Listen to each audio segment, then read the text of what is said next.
Notion de domaine de définition. Comment déterminer l'ensemble de définitions d'une fonction donnée. Alors pour cela, on va partir des fonctions élémentaires, les fonctions dites élémentaires. Bon, elles peuvent être composées après tout entre elles. Donc on a la fonction polynôme, la fonction rationnelle, irrationnelle et trigonométrique. Au-delà de ces quatre, il y aura d'autres fonctions, comme la fonction exponentielle, la fonction ln, logarithme népérien, logarithme décimal, mais aussi la fonction puissance. Au-delà de ces quatre-là, on aura ces fonctions aussi.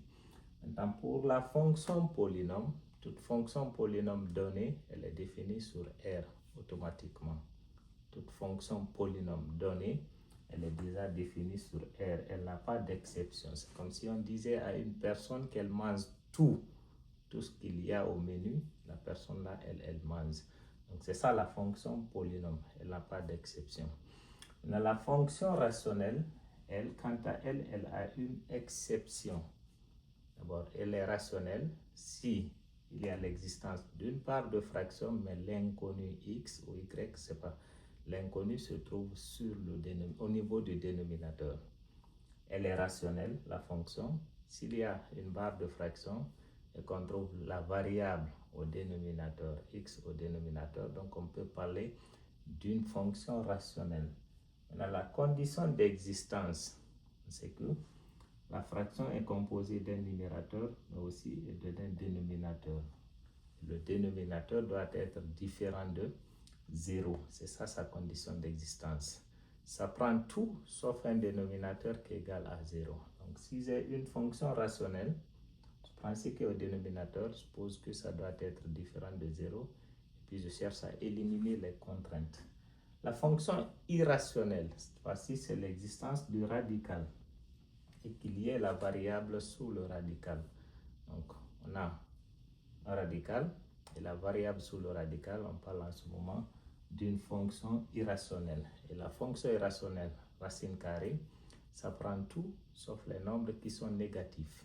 Ça prend tout sauf les nombres négatifs. Donc ce qui est sous le radical, autrement dit le radicand, c'est comme ça on l'appelle, doit être supérieur ou égal à 0, ce qui est sous le radical doit être supérieur ou égal à 0. Le U là doit être supérieur ou égal à 0. Donc c'est ça pour la fonction irrationnelle. Après les trois, il y a la fonction trigonométrique composée de trois aussi. Il y a cosinus et sinus. Mais aussi la tangente qui est composée de deux. Donc la fonction cosinus, comme la fonction polynôme, elle est définie sur R. La fonction sinus, comme la fonction polynôme, elle est définie aussi sur R. Mais la fonction tangente, qui est la composition des deux fonctions sinus et cosinus, sinus sur cosinus, elle est comme la fonction rationnelle parce qu'elle a un dénominateur. Le dénominateur doit être différent de 0. Donc pour la fonction tangente, on prend cosinus différent de 0. Donc en général, parmi ces fonctions-là, celles qui ont d'exception, c'est la fonction rationnelle, dénominateur différent de 0, la fonction irrationnelle, le radicand supérieur ou égal à 0, la fonction trigonométrique au niveau de la tangente, le dénominateur doit être différent de 0.